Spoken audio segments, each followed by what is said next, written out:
प्रगट निकट शोभे रुक्मिणी रम्यवाणी सदय धवलहासं विठ्ठलं चिन्तयामि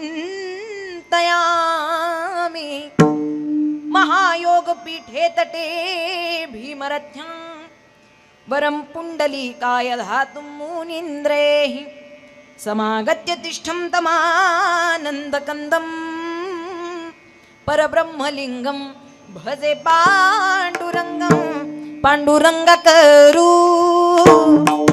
प्रथम नमन पाण्डुरङ्गकरू प्रथम नमन पाण्डुरङ्गकरू प्रथम नमन पाण्डुरङ्गकरू प्रथम नमन पांडुरंगाकरो प्रथम नमन पांडुरंगाकरो प्रथम नमन पांडुरंगाकरो प्रथम नमन पांडुरंगाकरो प्रथम नमन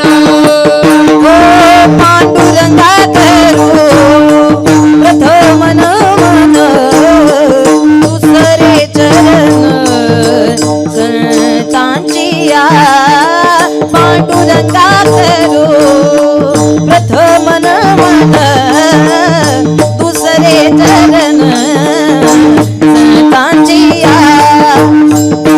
त्यांच्या कृपादाने कथेचा विस्तारू त्यांच्या कृपादाने कथेचा विस्तारू त्यांच्या कृपादाने कथेचा विस्तारू त्यांच्या कृपादाने कथेचा विस्तारू त्यांच्या कृपादाने कथेचा विस्तारो त्यांच्या कृपादाने कथेचा विस्तारो त्यांच्या कृपादाने कथेचा विस्तारू त्यांच्या कृपादाने कथेचा विस्तार त्यांच्या कृपादाने कथेचा विस्तारू बाबाजी सद्गुरु दास तुका बोला बाबाजी सद्गुरु दास तुका बाबाजी सद्गुरु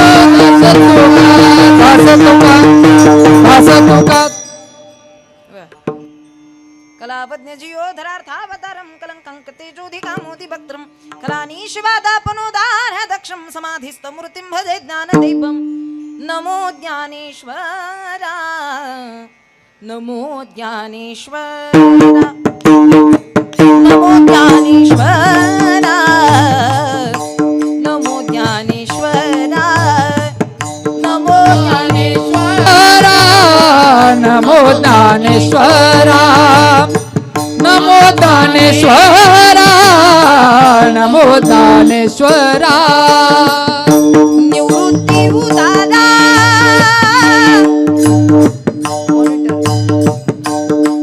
सोपान देवा निवृत्ती उदारा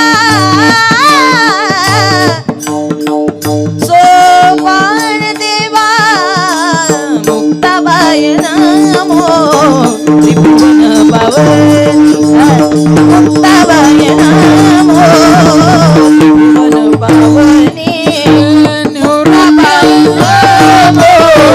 त्रिभुवन पावनी मुक्ताबाई नमो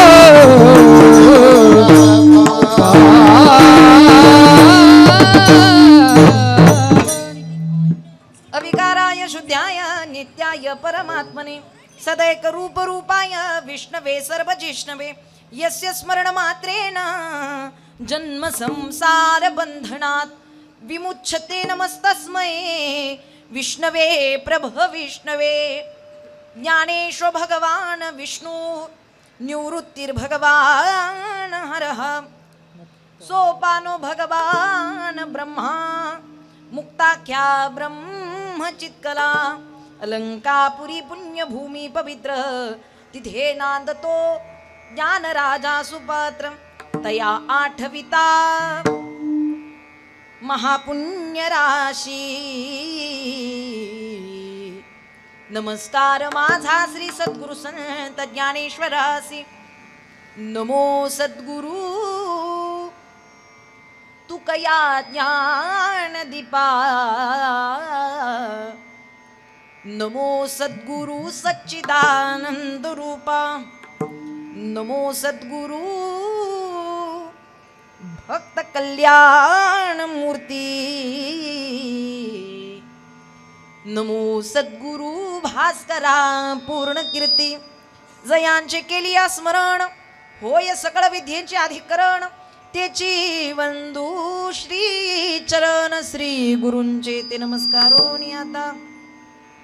मस्तक हे पायावरी. मस्तक हे पायावरिया.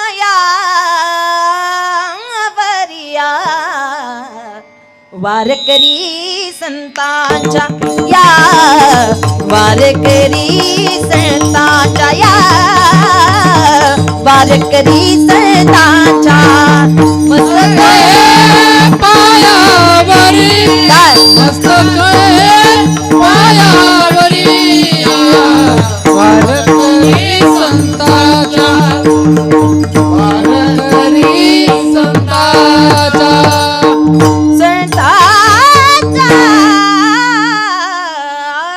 काय होतंय गाताना जो मला इको पाहिजे इकोचा मिळत नाही.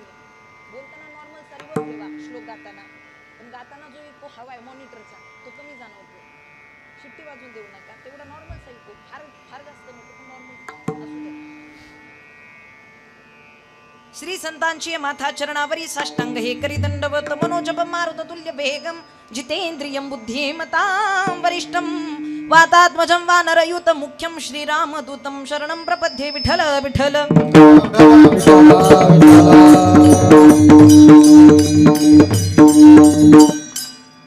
येवोनी संसारी मी तो एका जाणे हरी. नेनो अनिक काही धंदा. नित्य ध्यात से गोविंदा. रामकृष्ण हरी. महिला मंडळ रामकृष्ण हरी. रामकृष्ण हरी. प्रस्तुत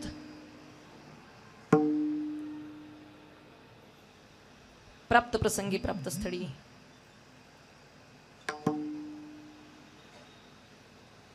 श्री कीर्तन रूपी सेवेकरिता निवडलेला घेतलेला अभंग. महान भगवत भक्त संत हृदय सम्राट विश्ववंद्य जगद्वंदनीय जगद्गुरु देहू निवासी जगद्गुरु श्री संत श्रेष्ठ तुकोबराय अजी श्री संत श्रेष्ठ संत तुकाराम महाराजांचा चारचरणांचा अभंग या कीर्तन रूपी सेवेकरिता निवडलेला आहे. विठ्ठल विठ्ठल.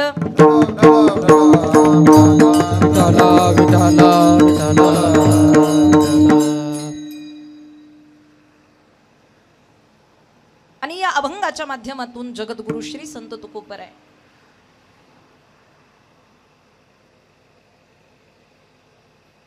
संत जीवनाचं प्रयोजन मांडतायत की या प्रापंचिक स्थितीला प्राप्त झाल्यानंतर आम्ही काय करू. येवोनी संसारी. संसारात आल्यानंतर आमचं कार्य काय असेल. संसारात आल्यानंतर खऱ्या अर्थानं आमचं साध्य काय असेल. संसारात आल्यानंतर आमचं कर्म काय असेल. संतांच्या जीवनाचं प्रयोजन हे आधीच झालेलं आहे. तुमच्या आमच्या जीवनाचं अजून प्रयोजन झालेलं नाही. एखाद्यानं आपल्याला विचारावं थोडासा आवाज याला जरा मोकळं करा. ते काय होतंय अजूनही बसल्यासारखा दबल्यासारखा आवाज येतोय. जो फ्री आवाज पाहिजे. साऊंड फार सुंदर आहे आणि आवाजही तितका. सिस्टीम उत्तम आहे. एकदा जोरदार टाळी वाजवा साऊंड सिस्टीमसाठी. फार गोड सिस्टीम. सुरुवातीला लागला होता थोडासा तशा पद्धतीने लावा. शब्द दाबला जातो. जो मोकळा पाहिजे ना तो मोकळा आवाज येऊ. प्रापंचिक स्थितीला प्राप्त झाल्यानंतर आमच्या जीवनाचं काय कर्म असेल, येवोनी संसारी, संसारात आल्यानंतर मी तो एक जाणे हरी, आम्ही त्या शाश्वत परब्रह्म तत्वाला जाणू.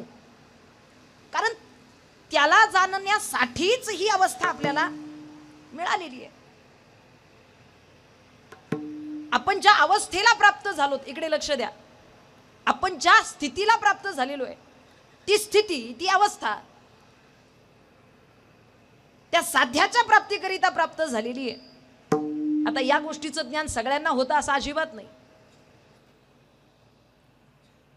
काही असे येतात आणि असे जातात, फरक नाही पडत त्यांना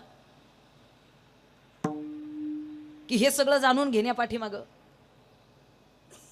पण आपल्याला ते कळावं, आपल्याला ती तळमळ पाहिजे.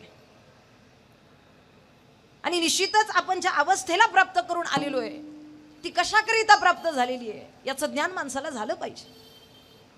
कारण हीच अवस्था आपला उद्धार करणारी आहे. तैसे येण्याची शरीरे, शरीरा येणे सरे, किंबहुना एर झारे चिरापडे.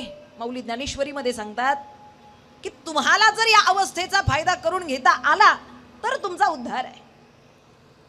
नाही तर पुनरपि जननम पुनरपि मरणम पुनरपि जननी जठरे शयनम, पुन्हा ते गर्भवासाचं दुःख पाहावं लागेल.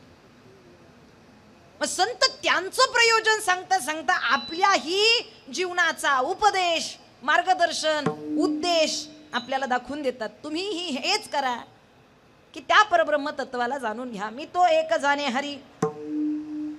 बाकीचं काही काम तुम्हाला संसारात नेनो अनेक काही धंदा काही काम नाही. नित्य ध्यात से गोविंदा, फक्त भगवंताचं ध्यान करणं. मग अंतःकरणात हा विचार निर्माण होतो की संसाराला आलात म्हणजे मायेत आलात, आणि जो मायेत आला त्याला विषय अहो जडले की नाही जडले. मला अजूनही का असं जाणवतंय, तुमचं अजूनही पूर्णतः कीर्तनात ध्यान नाही. एवढंही खरं बोलू नका. तुमचे चेहरे फक्त माझ्याकडे आहेत, तुम्ही डोळे फक्त माझ्याकडे लावून येत, पण अजूनही तुम्ही पूर्णतः कीर्तन ऐकत. प्रामाणिकपणे खरं सांगा, मन कुठंतरी अजून दुसरीकडेच आहे. उपयोग नाही तुम्ही 2 तास नाही, अजून 3 तास जाग्यावर बसा, परिणाम शून्यच आहे. का थाईचं बैसोनी करा, चित्त एक झाल्याशिवाय आपण नाही ऐकू शकत. नाही तर मी बडबड करते तुम्ही काहीतरी ऐकल्यासारखं करता.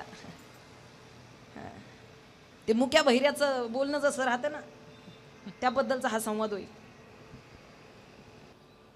मुक्यानं बोलल्यासारखं करायचं आणि बहिऱ्यानं ऐकल्यासारखं, असं होऊ नये.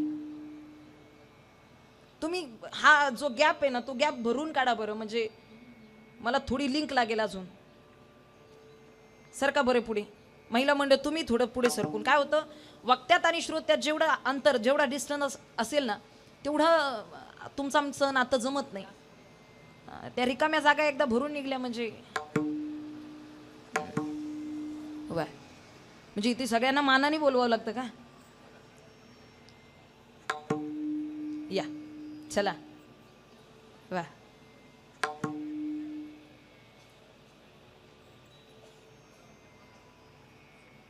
आपल्यालाही आपल्या जीवनाची अवस्था संतांच्या प्रयोजनातूनच करायची आहे.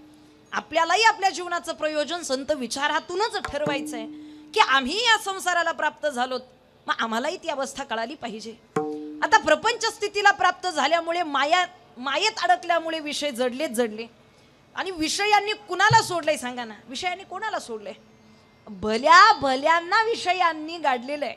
भल्या भल्यांना, देवाधिक देवांना सुद्धा विषयांनी बंदिस्त केलेलं आहे.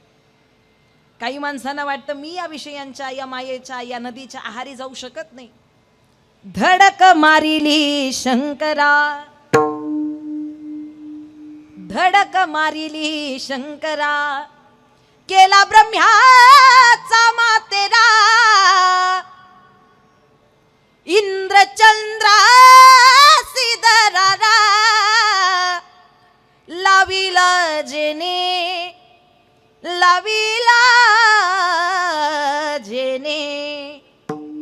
तो केवळ पंचानन येडका मदन तो केवळ पंचानन येडका मदन तो केवळ पंचानन येडका मदन ओ केवळ पंचानन येडका मदन तो केवळ पंचानन येडका मदन तो केवळ पंचानन येडका मदन ओ केवळ पंचानन येडका मदन ओ केवळ पंचानन येडका मदन येडका मदन.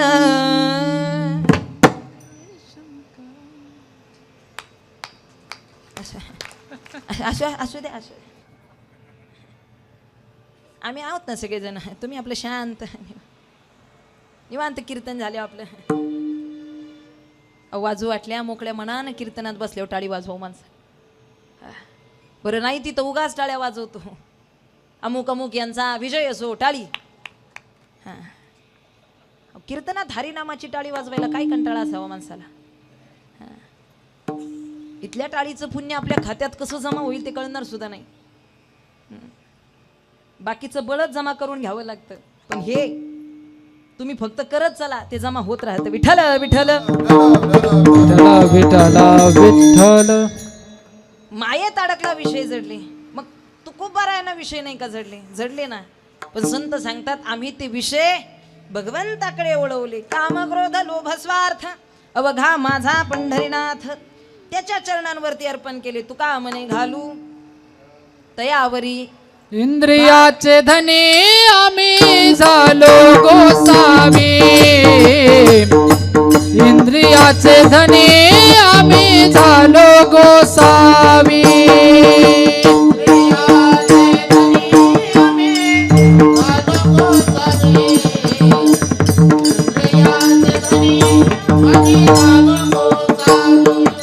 काम क्रोध बंद खाने तुका म्हणे दिले दोन्ही. इंद्रियाचे धनी आम्ही झालो गोसावी. इंद्रियाचे धनी आम्ही झालो गोसावी.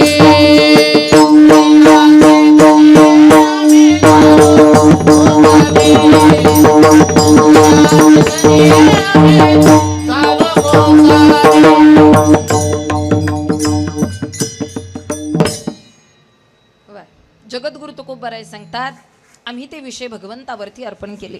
काम क्रोध लोभ स्वार्थ अवघा माझा पंढरीनाथ. आणि अशा स्वरूप आम्हाला त्या विषयांचं दुःख कधी जाणवलं नाही. आम्ही का त्याला स्मरतो, का त्याचं ध्यान करतो, का त्याचं चिंतन करतो, का त्याला जाणून घेतो. कारण संतांना जाणीव आहे की त्याच्याशिवाय याचा उद्धार करण्याची ताकद तिसऱ्या कोणात आहे का. कोण उद्धारू शकतं. तुका म्हणे एक धनी विठ्ठल मी सेवक, मी दास आहे, मी सेवक आहे आणि तो माझा मालक आहे. अशा स्वरूप मी मालकाचं निश्चित स्मरण करत राहीन. ही अवस्था प्रपंच स्थितीला प्राप्त झाल्यानंतर प्रयोजनाची. विठ्ठल विठ्ठल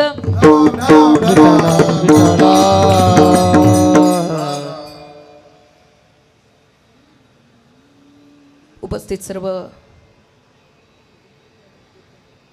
दुःखांकित जनसमुदाय,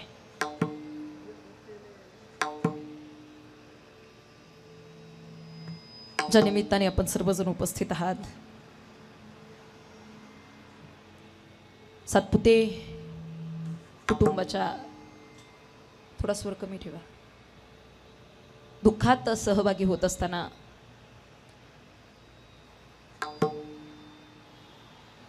फार मोठं दुःख अंतःकरणामध्ये आपल्या सगळ्यांच्या आहे. सातपुते कुटुंबाची सुखदात्री कैलासवासी अखंड सौभाग्याचं लेणं जिनं लिहिलं अशा सौ कुसुमताई वाल्मिक सातपुते. या मातेच्या प्रथम पुण्यस्मरणाच्या निमित्ताने आपण सर्वजण दुःखित अशा अंतकरणाने उपस्थित आहात. आजच्या प्रसंगी सातपुते कुटुंबावरती फार मोठं दुःख आहे. आपल्या सगळ्यांना याची जाणीव आहे. पण आपल्या शब्दानं त्यांचं दुःख हलकं होईल याची शाश्वती नाही. आपण बोलू त्यांना की रडू नका, झालं गेलं विसरून जा. मला प्रामाणिकपणे सांगा, नुसतं झालं गेलं विसरून जा म्हणून ते दुःख विसरता येईल का? झालं आता वर्ष झालं, किती दिवस रडणार? ठीक आहे, कधी ना कधीतरी सर्वांना जावं लागतं, ठीक आहे, विसरून जा. विसरता येईल का? अहो कसं विसरता येईल? जिच्यानं हे कुटुंब उभा राहिलं, जिच्या कष्टानं, जिच्या विचारानं, जिच्या संस्कारानं आज हे कुटुंब समाजात एक वेगळ्या पद्धतीनं नावारूपाला आलं, जिच्या प्रेमानं या कुटुंबाला एकत्रितपणानं बांधून ठेवलं, जिच्या कर्तृत्वानं सगळ्या नात्यांना एकत्र आणलं, पोटातली भूक जिला न सांगता कळत होती आणि अंतकरणातलं दुःख जिला न सांगता कळत होतं, अशी कुटुंबाची सुखदात्री आई गेली हो, दुःख कसं विसरता येईल? आज खऱ्या अर्थानं संपूर्ण सातपुते परिवार, त्यांच्या पतींवरती फार मोठं दुःख आहे. श्री वाल्मिक माणिकराव सातपुते खरं तर फार मोठे प्रयत्न या मातेला वाचवण्याचे या कुटुंबाने केले. फार मोठा अट्टहास या मातेला वाचवण्याचा होता. परंतु वाहिल्या उद्वेग दुःखची केवळ भोगणे ते फळ संचिताचे. आपण आहे त्या दुःखाचं दुःख घेऊन बसण्यापेक्षा भोगणे ते फळ संचिताचे हा विचार त्याच्यासोबत जोडणं फार महत्वाचं आहे. आपल्या जीवनामध्ये ज्या काही गोष्टी घडत असतात, सुखाच्या दुःखाच्या, चांगल्या वाईट, अपेक्षित अनपेक्षित, त्या आपल्या पूर्व प्रारब्धाचा पूर्व संचिताचा भाग आहे आणि म्हणून त्या आपल्याला भोगाव्याच लागतात. भोगतो न घडे संचिता वाचोनी,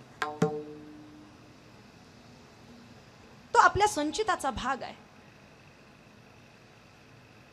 इथपर्यंत अगदी 3ऱ्या स्टेजचा कॅन्सर या मातेचा जाणवला नाही, कारण तेवढी हसतमुख, तेवढी प्रेमळ, रोज तेवढ्याच आनंदीनं, तेवढ्याच ताकदीनं, तेवढ्याच तेजस्वी चेहऱ्यानं सर्वांसमोर उभी राहणारी आई. एवढा मोठा आजार तिच्या शरीरात जडला असेल असं कोणाला वाटलंही नाही. अनेक वर्षापूर्वी आपल्यातून देहरूपाचं जाणं त्या ठिकाणी त्यांचं झालं. पतींवरती फार मोठं दुःख आहे. त्यांची मुलं, एक मुलगा श्री अनिकेत वाल्मिक सातपुते, सुनबाई दीप्ती अनिकेत सातपुते, मुलगी सौरूपाली केतन बोरकर, तसेच दीर संतोष माणिकराव सातपुते, मोहन माणिकराव सातपुते, त्यांची पुतणी असतील, नातवंड असेल, कुटुंब असेल, परिवार, सर्वांवरती दुःख आहे. आईचं जाणं हे किती दुःखदायी असू शकतं एका कुटुंबासाठी. मला वाटतं ते शब्दामध्ये नाही व्यक्त होत. आज जर उपस्थित पाहुण्यातल्या लोकांनी जर कोणी विचारलं ना की या आईनं तुमच्या कुटुंबासाठी काय केलं, काय केलं होतं आईनं तुमच्यासाठी, का तिच्यासाठी एवढं रडताय? तिनं बांधल घरट, दिला विसावा निवारा. काय केलं? शून्यातून विश्व निर्माण केलं. तिनं बांधल घरट, दिला विसावा निवारा. घेऊनिया पंखा खाली, भरविला मुखी चारा. घेऊनिया पंखा खाली, भरविला मुखी चारा. दूर उडाली पाखर,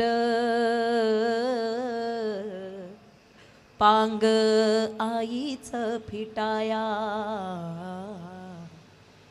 आज घायाळ पक्षीनी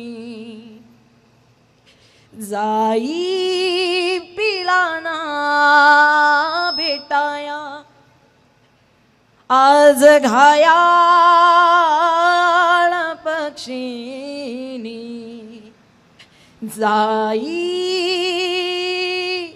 पिलाना भेटाया, माया मंदिर हालले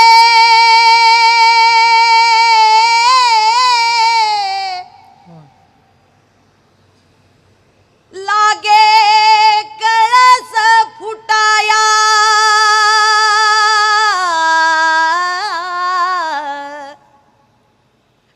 माया मंदिर हालले लागे कळस फुटाया, आज घायाळ पक्षीनी जाई पिलाना भेटाया, आभाळानं बोलावलं ओढ रक्ताला लागली, काळजाच्या पणतीत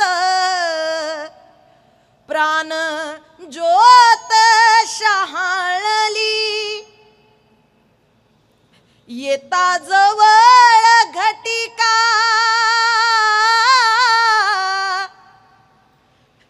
लागे काहूर उठाया,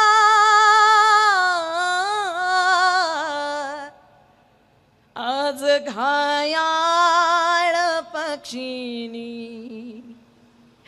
जाई पिलाना भेटाया, आज घायाळ पक्षीनी जाई पिलाना भेटाया, जाई पिलाना भेटाया, जाई पिलाना भेटाया. आज जिथून कुठून ती आई पाहत असेल, ज्या स्वरूपानं ती पाहत असेल, आजही या कुटुंबाचा आशीर्वाद, या कुटुंबाचं हित आपल्या अंतःकरणात धारण करत असेल. अहो लेकुराचे हित वाहे माऊलीचे चित्त, कुठेही असू द्या हो, मातेची आचित्ती अवघी बालकाची व्याप्ती. एका क्षणासाठी सुद्धा लेकरू अंतःकरणातलं जात नाही. शरीर गेलं म्हणून काय झालं, आजही त्या आईचे संस्कार, आजही तिचे कष्ट आणि आजही ते विचार या कुटुंबामध्ये जिवंत आहेत. हे या आजही कुटुंबाच्या कर्मावरून, त्यांच्या मुलांच्या विचारांवरून दिसून येतं. मला माहीत नाही या कुटुंबाचा परमार्थ किती मोठा आहे, प्रॉपर्टी किती मोठी आहे, पैसा किती मोठा आहे, मला माहीत नाही. पण एक नक्की सांगेन, आजच्या दिवशी केलेली आईची सेवा, यातून या कुटुंबाची सगळ्यात मोठी श्रीमंती समाजाला दिसून येते. मला वाटतं सगळ्यात मोठं श्रीमंत कुटुंब आहे. आज सातपुते परिवाराचा सगळ्यात मोठा परमार्थ म्हणजे आईची केलेली सेवा. शेवटच्या काळामध्ये, ज्या काळात जीव घालून देते, एखादा त्रास जाणवायला लागला की वृद्धाश्रमात घालून देतात. एवढंच काय, त्यांच्या दुखण्या खुपण्याचा वैताग करत बसतात, टाळाटाळ करतात. पण आज या सातपुते कुटुंबाचं एक वेगळं पण काय असेल तर शेवटच्या काळातही या मातेचा हात कुणी सोडला नाही. अरे किती खर्च केला, किती खर्च आला तरी चालेल, भले परदेशात नेऊन उपचार करण्याची वेळ पडली चालेल, अरे पैशाचा विचार या कुटुंबाने केला नाही. आज खऱ्या अर्थानं ती माऊली जगली पाहिजे, ती आई वाचली पाहिजे, माझी पत्नी जगली पाहिजे. प्रत्येकाचा भाव हाच होता. शेवटपर्यंत तिची सेवा केली, परंतु ईश्वरी सत्य पुढे विलाज नाही. निश्चित आपल्यातून देहरूपानं त्यांना जावं लागलं. जाण्याचं जे काही दुःख आहे त्या दुःखातून सावरण्याची शक्ती परमेश्वर माऊली ज्ञानेश्वर महाराजांनी या ठिकाणी सर्व कुटुंबाला द्यावी, ईश्वरचरणी प्रार्थना करते. विठ्ठल विठ्ठल विठ्ठल विठ्ठल विठ्ठल. आपल्या गावामध्ये इथपर्यंत येण्याचा योग याही आधी आलेला आहे. काळे परिवाराचं सातत्यानं इथपर्यंत मला बोलावून असतं. काळे कुटुंबांनी खूप मोठा आईसाठीचा विधी त्या ठिकाणी केला आणि खूप मोठा आदर्श समाजासमोर घालून दिला. त्या प्रसंगीच या परिवाराची सुद्धा भेट झाली. दादांचं बोलणंही झालं की इथपर्यंत चांगली अशी सेवा आहे, चांगला असा कार्यक्रम आहे. पण वाटलं नव्हतं की इथपर्यंत सातपुते परिवाराच्या अशा दुःखाच्या प्रसंगी इथपर्यंत यायला लागेल. निश्चितच या ठिकाणी फार आग्रहानं इथपर्यंत बोलावण्यात आलं. कीर्तनरूपी सेवेचं आयोजन केलं. आजच्या प्रसंगी कीर्तनाचा योग. आज कीर्तन करावं, भजन करावं, अन्नदान करावं, ज्ञानदान करावं, हे कशाकरिता? आपण पितरांच्या ऋणात आहोत आणि पितरांचं आपल्यावरती असलेलं ऋण आपल्याला फेडायचं आहे. लक्ष देऊ नये का? तुम्ही जगाचे उपकार ध्यानात ठेवू नका, पण ज्या कुळात आपण जन्माला आलो त्या कुळातील पितरांचा उद्धार करण्याची जबाबदारी आपल्यावरती, ही गोष्ट कधी विसरू नका. काही माणसांना या गोष्टी पटत नाहीत बरं का. प्रामाणिकपणे सांगते, आजही समाजात आस्तिक आहेत, नास्तिक आहेत, मानणारी आहेत, न मानणारी आहेत. सगळ्यांनाच हे सगळं पटेल आणि पटावं असा काही भाग नाही. पण काही प्रसंगी या गोष्टी आपण कोणत्या दृष्टीनं पाहिल्या पाहिजेत. ज्या कुळात आपण जन्माला आलो त्या कुळातील पितरांचा उद्धार व्हावा, या जीवा आत्म्याची सद्गती व्हावी, याच्याकरिता आपण भगवंताच्या नामचिंतनाचा गजर केला पाहिजे. कारण जीवाला गती आहे, पण जीवाला सद्गती ही भगवत चिंतनाने. आजच्या दिवशी जर काही प्रसंगी लोक असा विचार करतात की काय कीर्तन करायचं, काय भजन करायचं, गेलेला माणूस गेला आणि त्याच्या पाठीमागे काय हा सगळा भापट पसारा घालायचा, नाही करायचं. कुळ भ्रष्ट केल्याचं पाप लागतं, हे गीता सांगते. संकरो नरका एवै कुल ज्ञानम कुलस्य च पतंती पितरो हेषा लुप्त पिंडोदक क्रिया. पितर आपल्या नावानं आक्रोश करतात.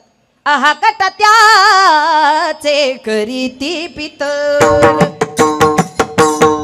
आहा कटा त्याचे करीती पितर, वंशी दुराचारी पुत्र झाला, वंशी दुराचारी पुत्र झाला, वंशी दुराचारी पुत्र झाला.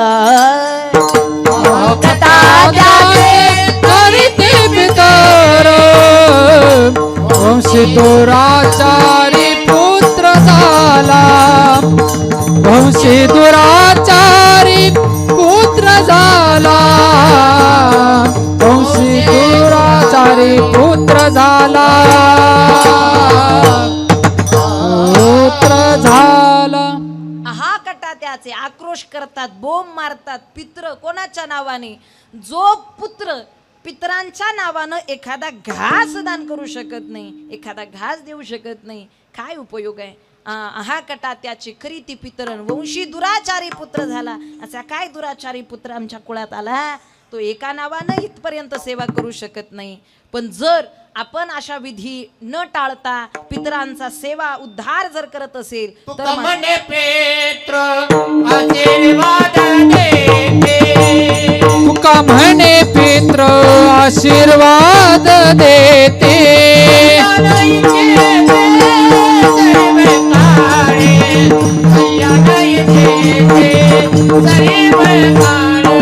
कल्याणाईचे ते सर्व काळ, कल्याणाईचे ते सर्व काळ. खरी अर्थानं तुका म्हणे पितृ आशीर्वाद देते, पितर आशीर्वाद देतात. निश्चितच हे कुटुंब फार मोठं पुण्यकर्म आजच्या प्रसंगी करत आहे. इकडे लक्ष द्या. संतांच्या जीवनाचं प्रयोजन आपल्याही जीवनाचं प्रयोजन ठरवणार आहे. म्हणून आज संत प्रयोजन ऐकत असताना आपल्याला आपल्या प्रापंचिक स्थितीमध्ये कोणतं कर्म केलं पाहिजे? कारण सध्याच्या काळात आपण सगळ्या गोष्टींचं मोजमाप, सगळ्या गोष्टींचा लिखापडी, सगळ्या गोष्टीचा हिशोब माणूस ठेवतो. अगदी खात्यावरती किती पैसे जमा आहेत, आपले किती पाहुणे रावळे जवळचे आहेत, किती लांबचे आहेत. अहो एखादं लग्न कार्य घरात निघू द्या, मग जो काही हिशोब पाहणी सगळ्या गोष्टीची केली जाते. अगदी छोट्या छोट्या वस्तू सहित माणूस हिशोब राखू लागतो. अगदी छोट्या छोट्या वस्तूचा हिशोब ठेवला जातो. इतक्या सगळ्या प्रपंचातल्या गोष्टी आहेत, आपण सगळ्या गोष्टी ध्यानात ठेवतो. पण सगळ्यात महत्वाची एक गोष्ट आहे जिला आपण विसरतो, ते म्हणजे कर्म आहे. आपण आपल्या कर्माचा कधी हिशोब ठेवत? सगळ्याचा हिशोब ठेवतो. माझ्याकडे किती वस्तू आहेत, माझ्याकडे किती गाड्या आहेत, माझ्याकडे किती जमीन आहे, माझ्याकडे काय आहे काय नाही, सगळं सगळं माणसाला कळतं. पण मला प्रामाणिकपणे उत्तर द्या, कर्माचा हिशोब आजपर्यंत केला का कोणी? पुरुष वर्ग कर्माचा हिशोब ठेवला का आपण? काही लोकांना सवय असते दिवसाचा हिशोब ठेवायचा, आज किती रुपये खर्च झाले, आज किती रुपये कमवले, आज किती लोकांना भेटलो, किंबहुना आज कशा पद्धतीचं काम झालं, हे सगळा हिशोब रात्री झोपताना डोक्यात येतो. पण कधी कोणी झोपताना आज किती चांगलं कर्म केलं किती वाईट कर्म केलं याचा हिशोब ठेवतो का? अजूनपर्यंत आपण असा विचार केला का की आज दिवसभरात माझ्याकडून काय चुकलं आणि काय चांगलं झालं, असं कधी विचार केला का आपण? महिला मंडळ, उद्या काय भाजी करायची आदल्या रात्री झोपताना येते डोक्यात. उद्या काय भाजी करायची या विचारात आपल्याला झोप लागते. पण आज मी काय केलं याचा विचार आपण करत नाही. कधी स्वतःचं आत्मपरीक्षण आपण करत नाही. हा, जगाचं आत्मपरीक्षण करण्यासाठी आपल्याला काय वेळच वेळ आहे.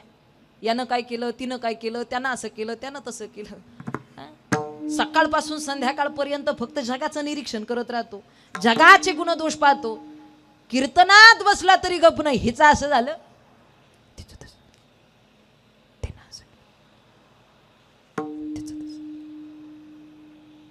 आवाज नाही कमी झाला, ही बोलण्याची पद्धत आहे. का? कारण दोघींनाच कळावं नेमकं काय बोलतो. हे तिसरीला कळू, शेजारीला सुद्धा कळालं नाही पाहिजे नेमकं आम्ही काय बोलतोय. आता ह्या एवढ्या गुपित बोलतात, हे काही तत्वज्ञान नाही सांगत, ह्या ब्रह्मज्ञान नाही सांगत. सकाळपासून संध्याकाळपर्यंत काही माणसांचं तोंड गप्प नसतं, पण एकही शब्द चांगला नाही, एकही शब्द हिताचा नाही. अनंत वाचाळ, अनंत वाचाळ, इतका वाचाळ, पण एकही शब्दामध्ये त्याच्या चांगुलपणा नाही. बरळ ती बरळ त्या कैशेनी गोपाळ पावे हरी. आपण कधीतरी आपल्या गुणदोषांचं परीक्षण करावं. आपण कधीतरी आपला उद्धार व्हावा, आपुली आपण करा सोडवण, कर्माचा हिशोब ठेवावा.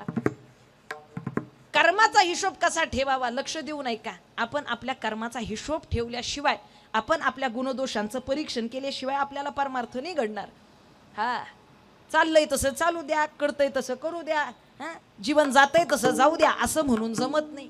आपण मनुष्य देह प्राप्त करून आलेलो आहे आणि या मनुष्य देहाचं एक वैशिष्ट्य आहे, आणि हे ज्ञान नाही कोठे कोठे, आणि ज्ञान नाही कोठे, नाही कोठे आणि काय ज्ञान नाही कोठे, नाही कोठे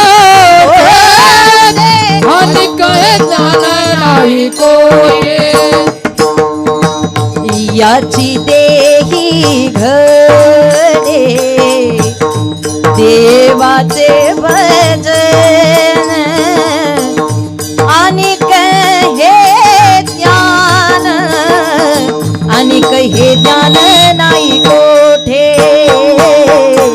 याची देही घडे देवाचे भजन, आणि काय ज्ञान आणि कोठे,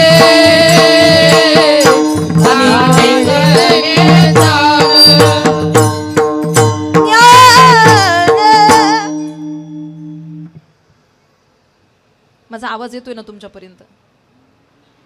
शब्द कळतायत का माझे? अहो, स्वर कळतोय का माझा तुम्हाला? शब्द ऐकू येत आहेत ना माझे? काही माणसांना कीर्तनात बसल्या कुठला स्वर कळत नाही, कुठलाच नाही. तुम्ही किती चांगल्या रागात गाते, रागातच पाहते, त्यांना कुठल्या स्वराचं घेणं देणं राहत नाही. ते हसत नाही, बोलणार नाही, टाळी वाजवणार नाही, गुणगुणणार नाही, ते असेच पाहत राहते. काही माणसांना काहीच फरक पडत नाही. कीर्तनात बसल्यानंतर थोडाफार स्वर कळावा, हे पा, थोडाफार ताल कळावा. दोन्ही कळत नाही, आनंद नाही घेता येत त्या गोष्टीचा. स्वर कळाला, ताल कळाला, आनंद घेता येतो. काही माणसांना कुठला स्वर कळत नाही, कुठलाच नाही, पण एक स्वर मात्र पक्का ध्यानात राहतो. ज्ञानेश्वर माऊली. टाळ्या वाज, आता कशी टाळी वाजली? आता म्हटलं होतं का टाळी वाजवा? म्हटलं होतं का? मग पहिले ठेक्याला मनाने टाळी वाजवली का बरं? यांना तर इतकं बरं वाटलं, ते म्हटले बरं झालं एकदाच संपलं. एवढा स्वर ऐकू आला की लोकांना वाटतं बरं झालं. ह्या स्वराला जेवढी टाळी वाजवण्याची तत्परता आहे तेवढी प्रत्येक स्वरासाठी असली पाहिजे. विठ्ठल विठ्ठल विठ्ठल विठ्ठल विठ्ठल. आणि काही ज्ञान नाही याची देही घडे देवाचे भजन याची देही घडे देवाचे भजन. आणि काही ज्ञान नाही कुठे इतर जीवाला ते ज्ञान नाही जे या योनीमध्ये लक्ष देऊ नाही का. पण माणसाला कळत नाही हो. आज कळून सुद्धा न कळल्यासारखा विचार माणसाच्या मनात येतो. खरं काय खोटं काय जाणीव होत नाही. आपल्याला खरं कुठं जायचंय हे कळत नाही. आपलं अस्तित्व काय हे कळत नाही. जाणून घेण्याची तळमळ सुद्धा अंतःकरणात धारण करत नाही. एक सामान्य फकीर एका कमानीमध्ये बसलेला सामान्य होता फकीर होता. आणि एक राजा त्या रस्त्यानं निघाला आणि राजानं त्या फकीराला विचारलं म्हटले का हो यहाँ बस्ती किधर है. काय विचारलं यहाँ बस्ती किधर है इथे वस्ती कुठे आहे. काय विचारलं राजानं त्या फकीराला इथे वस्ती कुठे आहे यहाँ बस्ती किधर है. फकीराच्या उजव्या हाताला गाव होतं आणि डाव्या हाताला स्मशानभूमी होती. जसं राजानं विचारलं इथे वस्ती कुठे आहे तसं फकीरानं डाव्या बाजूला हात केला. यहां से सीधा जाओ तुम्हें बस्ती मिल जाएगी यहां से सीधा. राजानं आपला घोडा घेतला आणि सांगितलेल्या दिशेनं गेला. थोड्या अंतरावरती गेल्यानंतर राजाला समजलं की हे गाव नसून ही स्मशानभूमी आहे. आणि स्मशानभूमीमध्ये त्या फकीरानं आपल्याला का पाठवलं.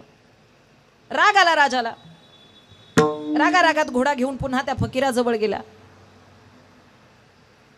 क्यों तूने मुझे फसाया ऐसा क्यों किया. मैंने तुम्हें पूछा बस्ती किधर है. अरे मी तुला विचारलं होतं इथे वस्ती कुठे आहे आणि तू स्मशान घाट दाखवला मला. स्मशानात नेलं मला. मी विचारलं बस्ती कुठे. फकीर हसू लागला. म्हटलं महाराज कदाचित तुमचा प्रश्न चुकला असेल. माझं उत्तर चुकलं नाही. मी दाखवलेला मार्ग चुकला नाही. मी चुकलो नाही. कदाचित तुमचा प्रश्न चुकला असेल. अरे काय चुकला. म्हटले माझ्या दृष्टीनं बस्ती इथंच आहे. काय म्हटलं फकीर माझ्या दृष्टीनं बस्ती. राजा म्हटला अरे निदान बस्ती म्हणजे काय हे तरी माहितीये का तुला. वस्ती म्हणजे अरे लोकांचा एकत्रितपणाने राहणारा समुदाय जिथे राहतो त्याला वस्ती म्हणतात. लोक जिथे सामुदायिक पद्धतीने एकत्रित राहतात त्याला वस्ती म्हणतात. आणि तू मला स्मशानभूमी दाखवली. तेव्हा फकीरानं एवढं गोड उत्तर दिलं. म्हटले महाराज माझ्या दृष्टीनं बस्ती हीच आहे. कारण इकडून तिकडे जाणारी माणसं मी भरपूर पाहिली पण तिकडून इकडे येणारा हे काही नाही पाहिला. या गावावरून त्या गावाला जाणारी भरपूर पाहिली पण ते गाव असं वसलेलं आहे की तिथून एकही माणूस बाहेर पडत नाही. म्हणजे खरी वस्ती कोणती आहे. खरं ठिकाण कोणतं आहे. इथून येणं जाणं सुरू आहे पण तिथं एकदा गेलं की पुन्हा येणे जाणे. सांगण्याचं तात्पर्य एकच आहे आपल्याला आपल्या मूळ अस्तित्वाची मूळ ठिकाणाची मूळ साध्याची जाणीव झाली नाही म्हणून साधन अवस्थेत आपलं साध्य प्राप्त होत नाही. संतांच्या प्रयोजनातून आपल्याला ते घडवायचे. संत स्वतः अवतार धारण करून येतात. संत हे जीवनमुक्त अवस्था जगणार आहेत. लक्ष देऊ नये का. जगद्गुरु तुकोबारायांनी गाथा रचली नसती तर काही भगवंतानं त्यांना न्यायला विमान पाठवलं नसतं का. नसतं पाठवलं का. पाठवलं असतं ना. अधिकार मोठा होता. अधिकार फार मोठा. बरं माऊलींनी ज्ञानेश्वरी रचली नसती तर माऊली समाधिस्थ झाले नसते का. विवेक सागरा ज्ञानाचा सागरा किती मोठा अधिकार आहे. सखा माझा ज्ञानेश्वरा सखा माझा ज्ञानेश्वरा ज्ञानाचा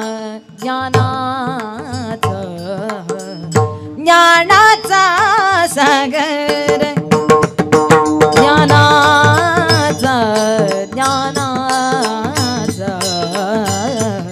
ज्ञानाचा सागर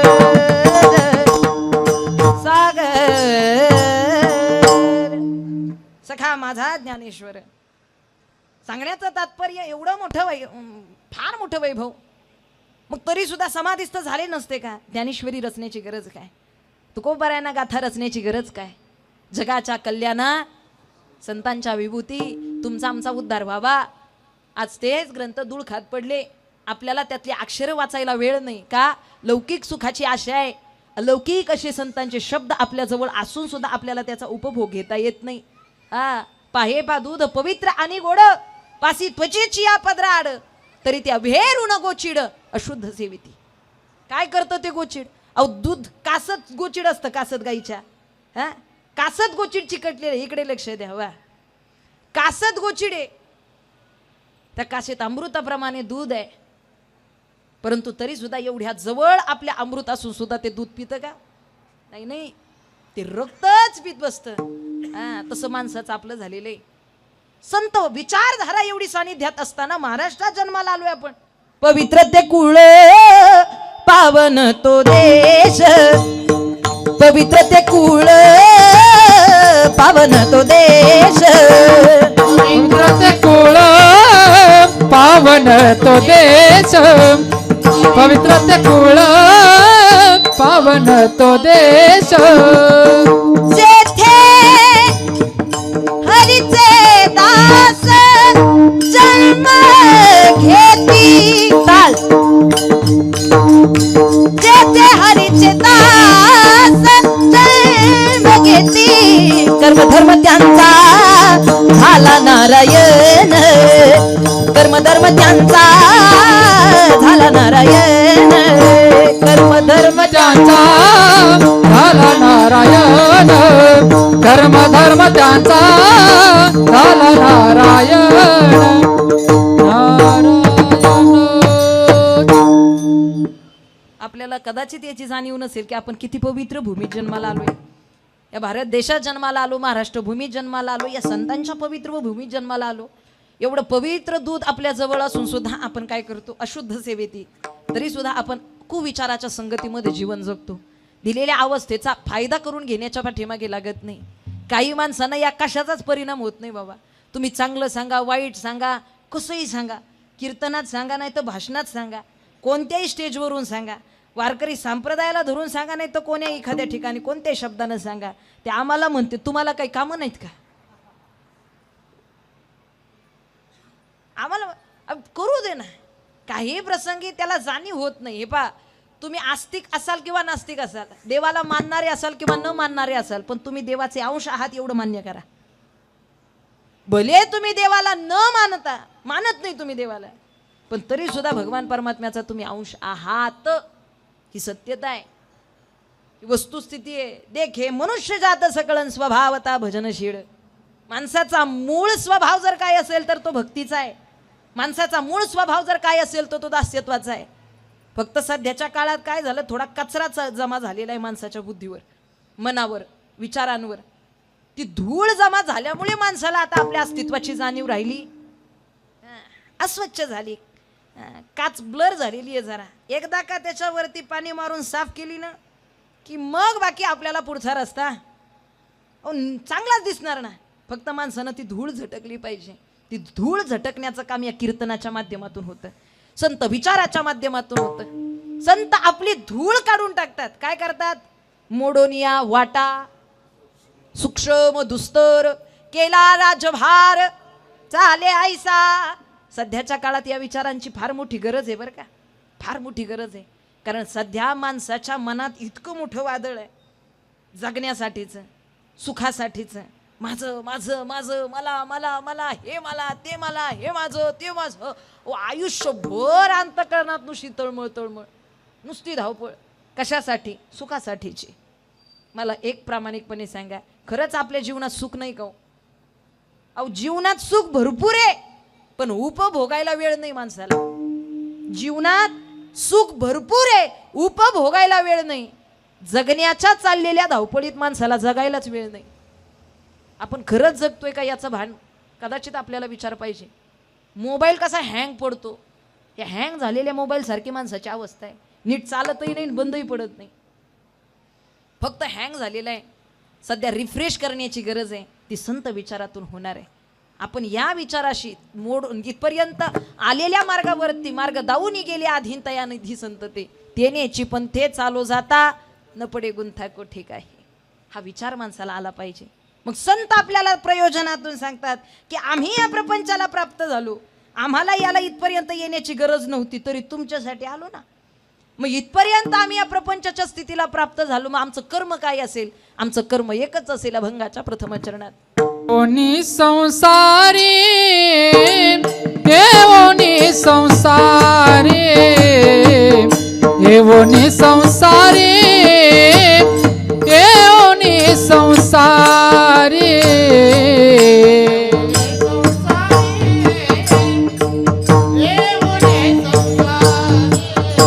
टाळी वाजवायची सर्वांनी.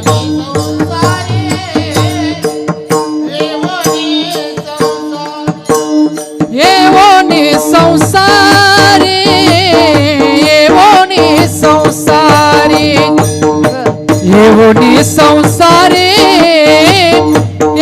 ओनी संसारी.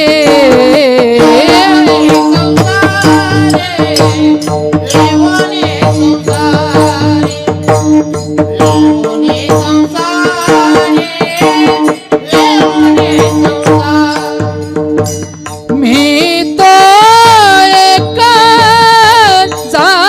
जाने हरे मी तो एक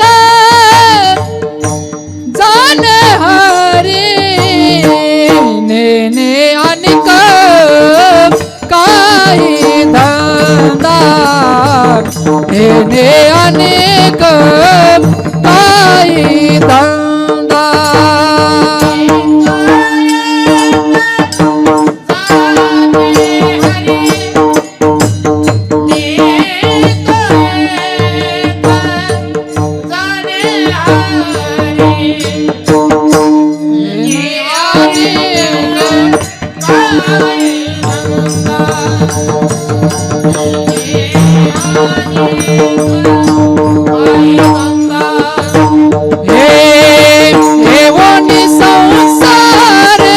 हरे मी तो एक जाने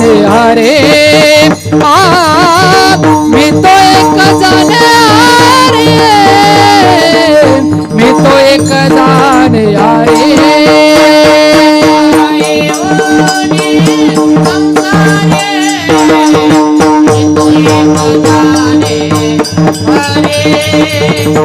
मी तो एक जाने हरे मी तो एक जाने हरे हरे.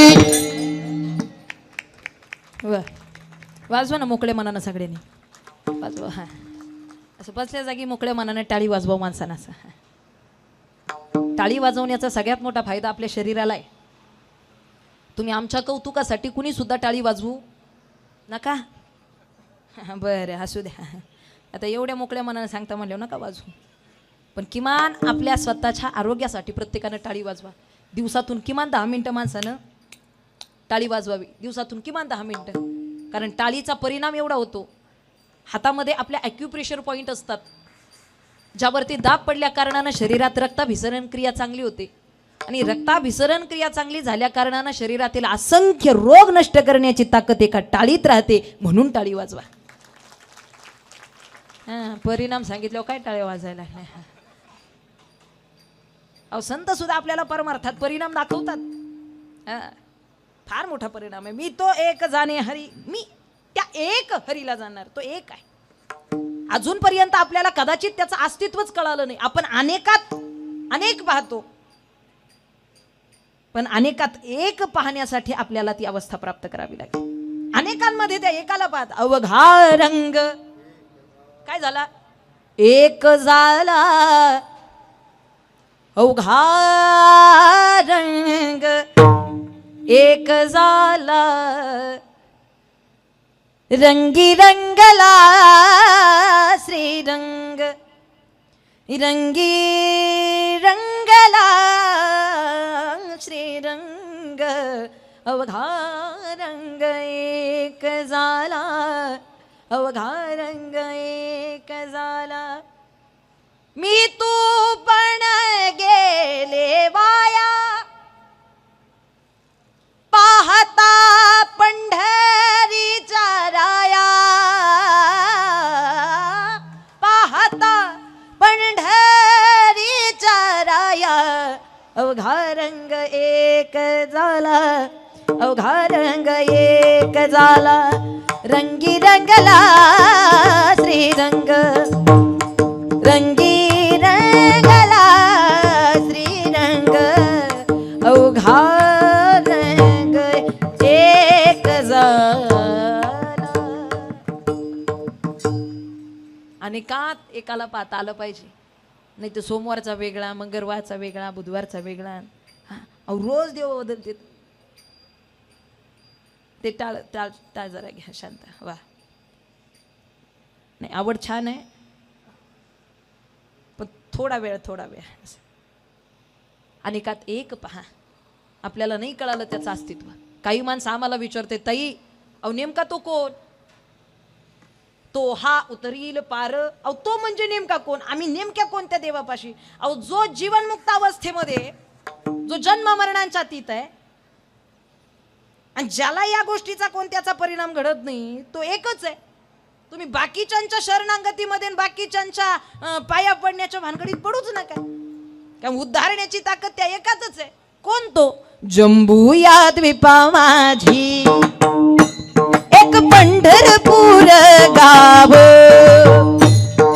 जंबू या द्वीपा माझी, एक पंढरपूर गाव, धर्माचे नगर देखा, विठू पाटील त्याचे नाव, बोला धर्माचे नगर देखा, विठू पाटील त्याचे नाव, चला जाऊ तया ठाया, काही भोजन मागाया, चला जाऊ तया ठाया,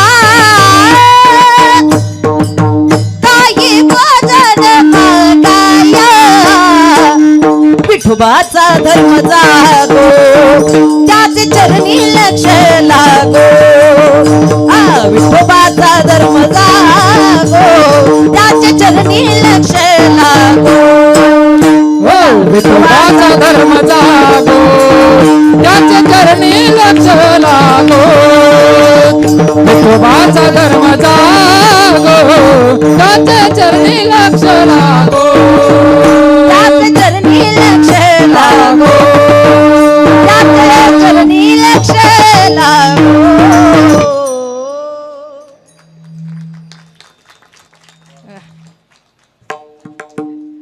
काही जण म्हणतील का हो, त्याच विठोबाला का शरण जायचं, बाकीचे देव नाहीत का.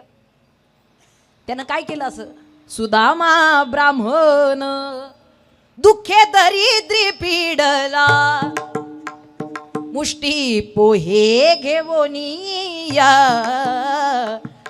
त्याचे भेटी लागी गेला, शुद्धनिया गाव सोनियाचा दिला, विठोबाचा धर्म जागो,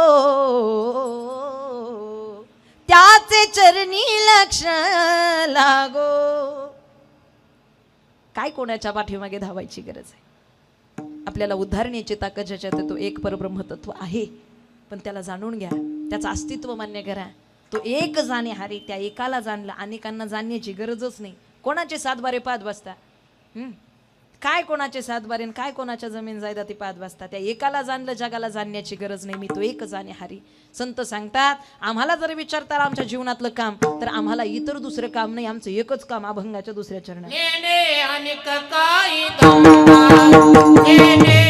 अनेक काही धंदा, अनेक काही धंदा, अनेक काही धंदा,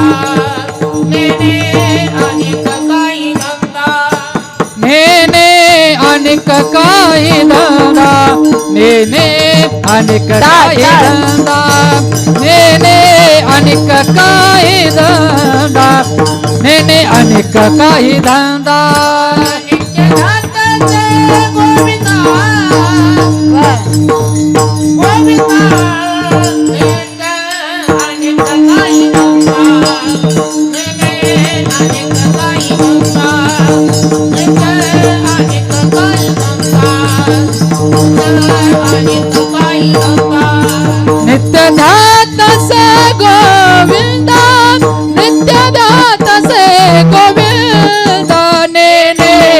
अनेक काही धंदा नेने अनेक काही धंदा नेने अनेक काही धंदा नेने अनेक काही धंदा काही धंदा काही धंदा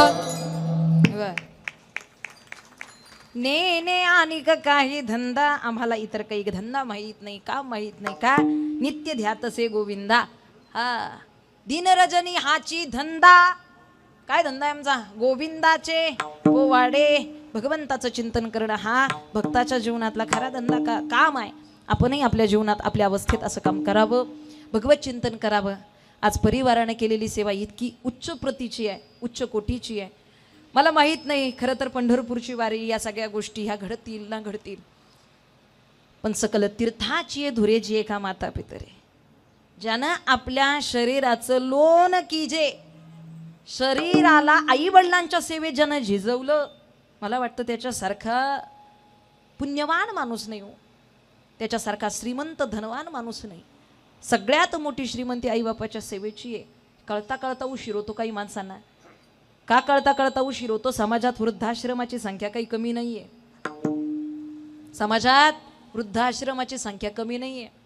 आज परमार्थ पूर्णत्वाला जात नाही का अजूनपर्यंत आपली भक्ती पूर्णत्वाला गेली नाही. पूर्णत्वाला जाईल कधी ज्या क्षणाला समाजातले वृद्धाश्रम बंद होतील समाजातील स्त्रियांवरती मुलींवरती होणारे अत्याचार बंद होतील गोमातेची हत्या बंद होईल त्या क्षणाला आपला परमार्थ पूर्णत्वाला जाईल.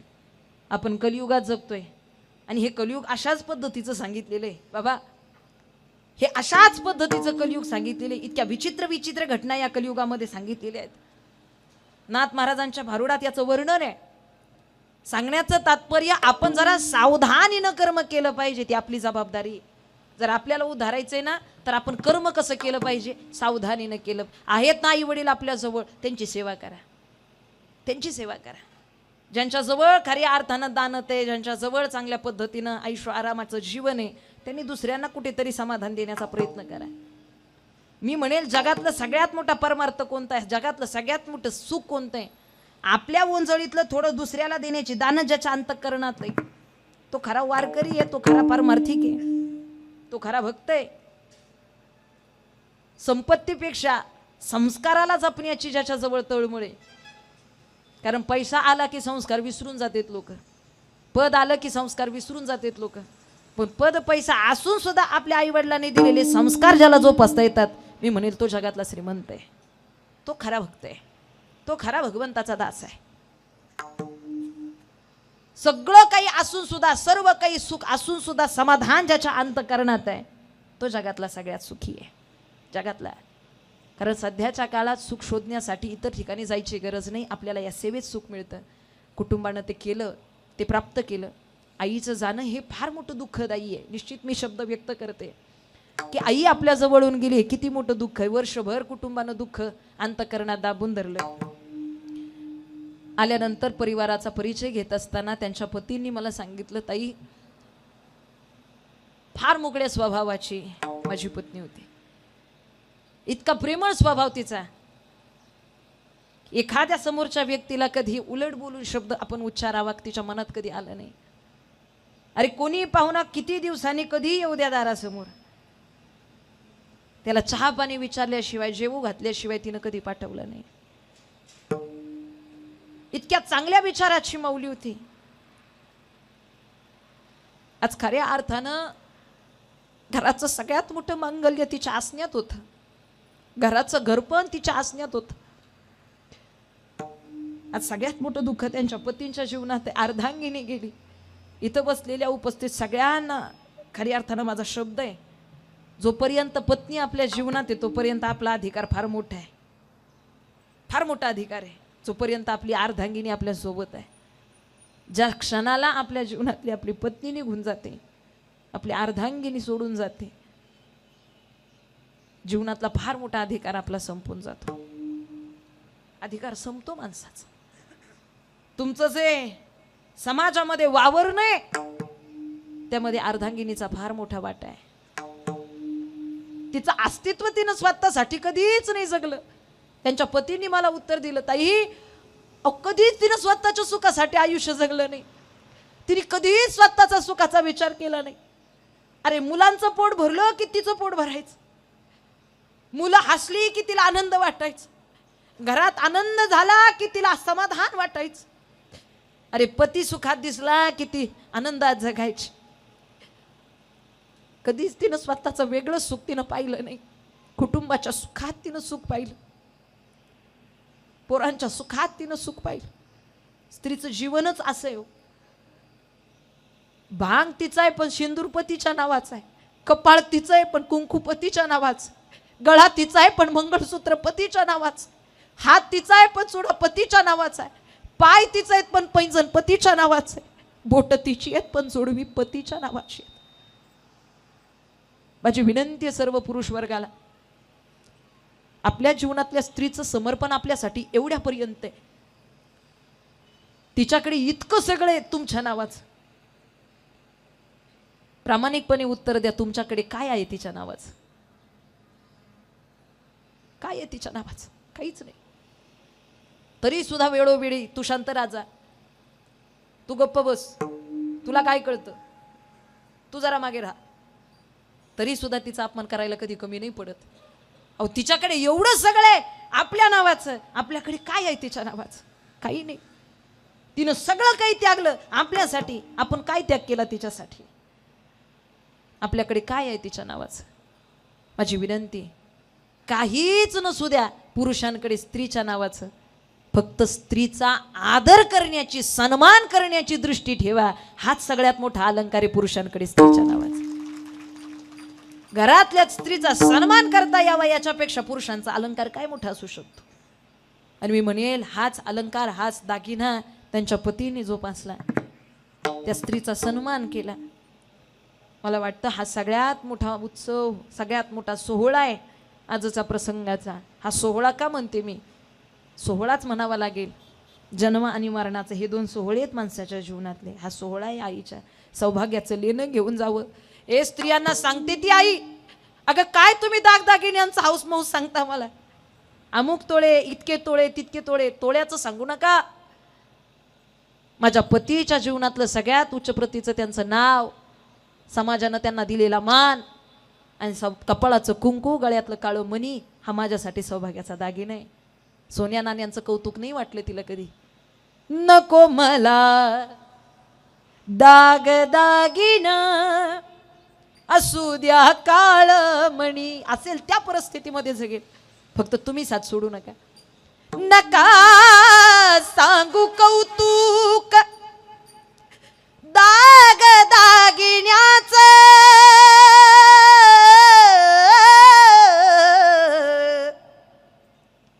नका सांगू कौतुक दाग दागिन्याच, आहे का जगात नाव तुमच्या धन्याच. भाग्यवान माझ्या वाणी नाही कुणी, भाग्यवान माझ्या वाणी नाही कुणी. नको मला दागदागिन, असू द्या काळ मनी. नको मला दागदागिन, असू द्या काळ मनी. दागदागिन्यांची आऊसमौस नाही, आहे त्याच समाधान राहावं, आहे त्याच समाधानी राहिली. आज कमी वयामध्ये जरी त्यांना जावं लागलं असलं ना, हे बा कुटुंब रडतं याच्यात नवल नाही. गेलेल्या व्यक्तीसाठी घरातली माणसं रडतात यात काय नवल आहे? ती तर कुटुंबातली आहेत. भावकी रडते यात काही नवल नाही, ती भावकी आहे. गाव रडतं यात काही नवल नाही. पण आज इथपर्यंत जमलेला जनसमुदाय या माऊलीसाठी डोळ्यात पाणी आणतो, यात नवल आहे, यात नवल आहे. या माऊलीनं केलेल्या कर्माची ही पावती आहे की इथपर्यंत उपस्थितांचे डोळे भरून यावेत. माणसांना असं जगावं, जब तुम पैदा हुए तब तुम रोए सारा जग हसे, पर ऐसी करनी करते चले जाओ, अंतकाल में सारा जग तुम्हारे लिए रोए और तुम हसते जाओ. साऱ्या जगानं आपल्यासाठी रडावं, असं कर्म माणसानं करावं, असं कर्म करावं. या माऊलीचं ते कर्म. प्रश्न पडतो मुलांना, आई आई आई आता म्हणू मी कुणाला.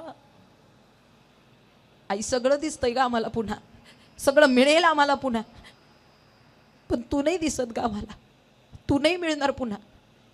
सोडून या गेली आई आम्हाले कराना, सोडून या गेली आई आम्हाले कराना. आई आई आई आता म्हणू मी कुणाला. आई तू आमच्यासाठी कष्ट केले फार, आई तू आमच्यासाठी कष्ट केले फार, सोडून या गेली आई सारा परिवार, सोडून या गेली आई सारा परिवार, सोडून या गेली आई आम्हाले कराना. आई आई आई आता म्हणू मी कुणाला.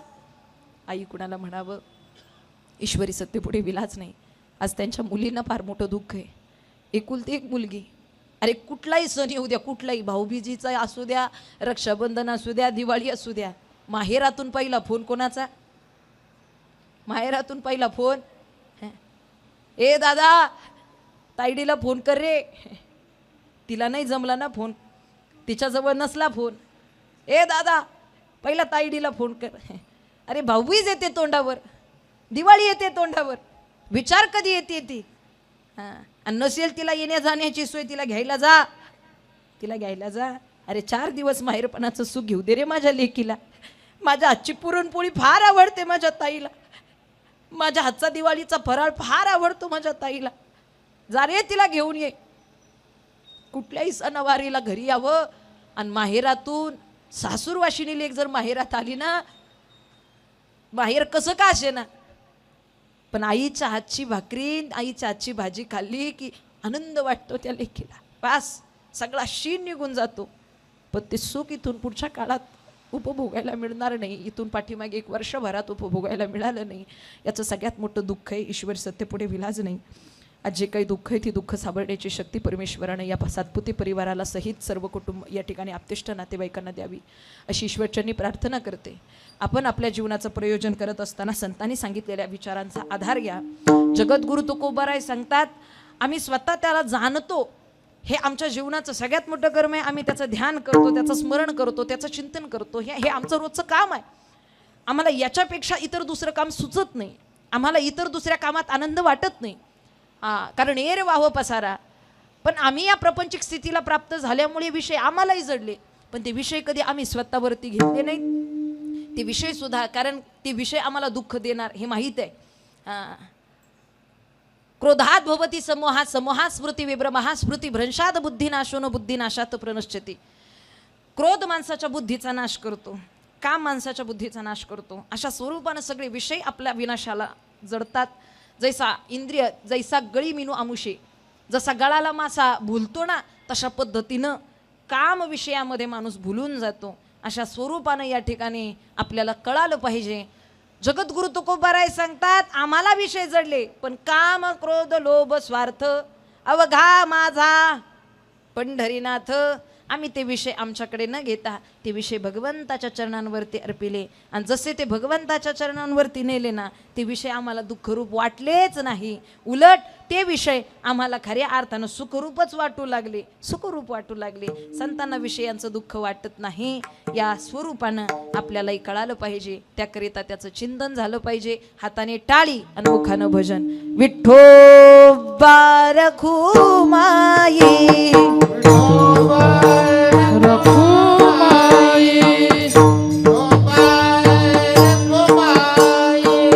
तो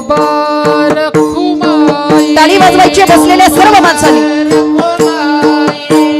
विठोबा रखुमाई विठोबा रखुमाई विठोबा रखुमाई विठोबा रखुमाई विठोबा रखुमाई विठोबा रखुमाई विठोबा रखुमाई विठोबा रखुमाई विठोबा रखुमाई विठोबा रखुमाई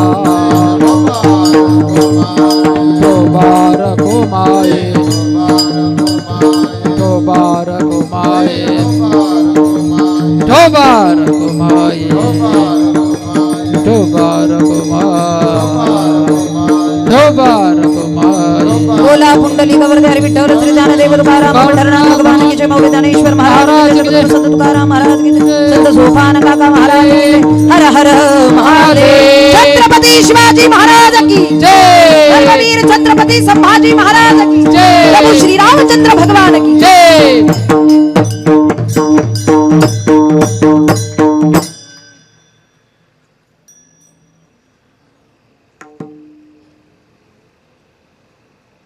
बरं झालं ना भजन अहो भजन बरं झालं ना हा पोटासाठी गरजेचं भोजन आणि मनासाठी गरजेचं भजन या दोन्ही गोष्टी सांभाळा येऊन संसारी मी तो एक जाणे हरी नेणे आणि काही धंदा नेते ध्यातच सो गोविंदा.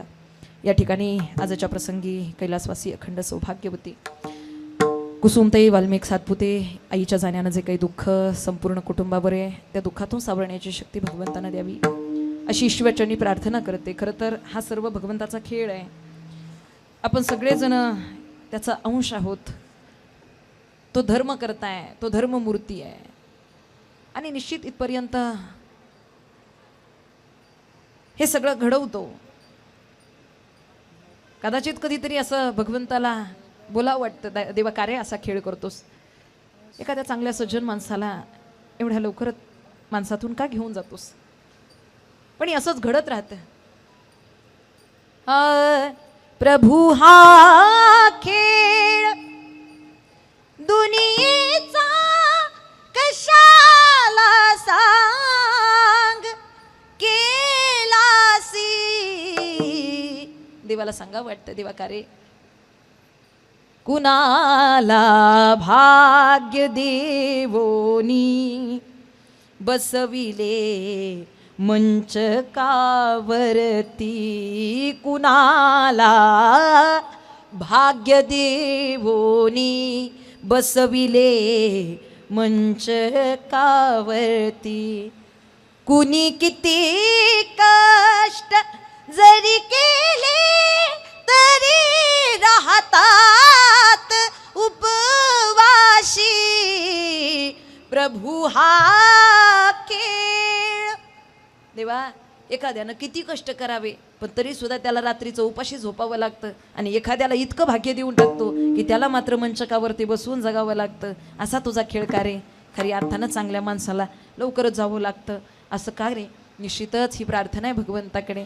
आज आपण आपलं कर्म पाहत असताना कैलासवासी अखंड सौभाग्यवती कुसुमताईंच्या वर्षश्राद्धानिमित्त उपस्थित झालात, त्यांच्या दुःखात सहभागी झालात. आज या ठिकाणी पश्चात त्यांचा सर्व परिवार कुटुंब, त्यांचे पती श्री वाल्मिक माणिकराव सातपुते, मुलगा अनिकेत वाल्मिक सातपुते, सून दीप्ती अनिकेत सातपुते, मुलगी सौ रुपाली केतन बोरकर, दीर संतोष माणिकराव सातपुते, दीर मनोहर माणिकराव सातपुते, तसेच त्यांचे पुतणी असतील, नातवंड असतील, संपूर्ण कुटुंबाला दुःख आहे. आज कीर्तनरूपी सेवेकरिता सुंदर अशी गायनाची साथ ज्यांनी प्राप्त केलीत.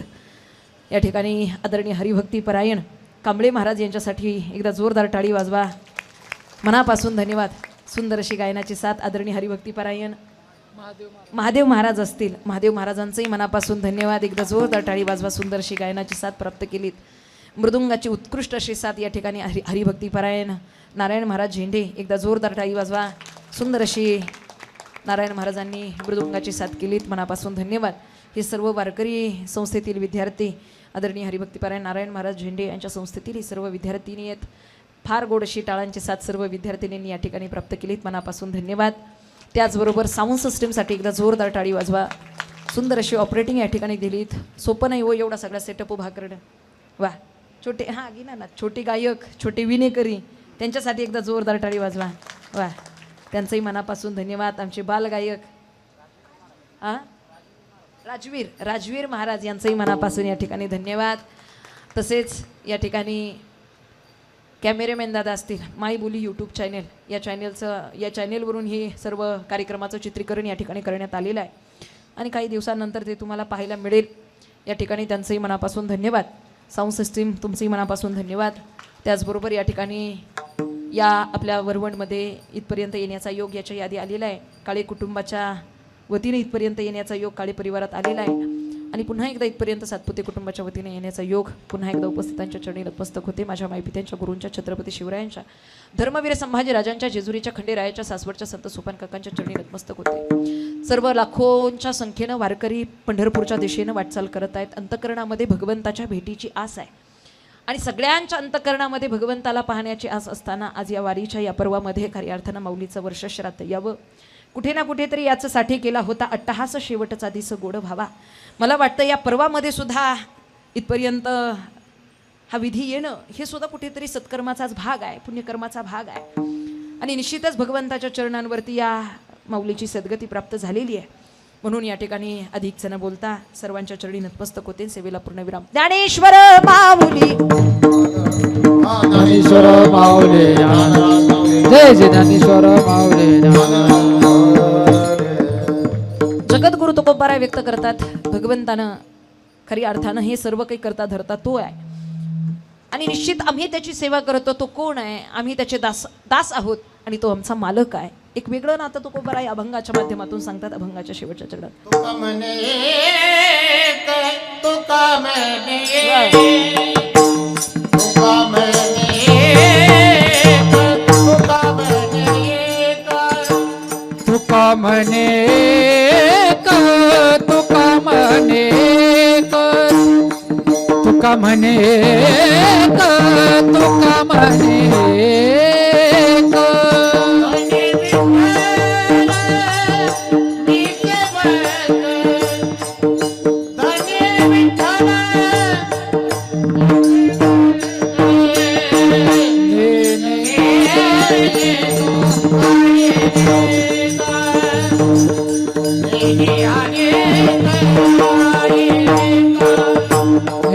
धनी विठ्ठल मी सेवक, धनी विठ्ठल मी सेवक, नेने अनेक काही धंदा, नेनो अनेक काही धंदा.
ध्यात से गोविंदा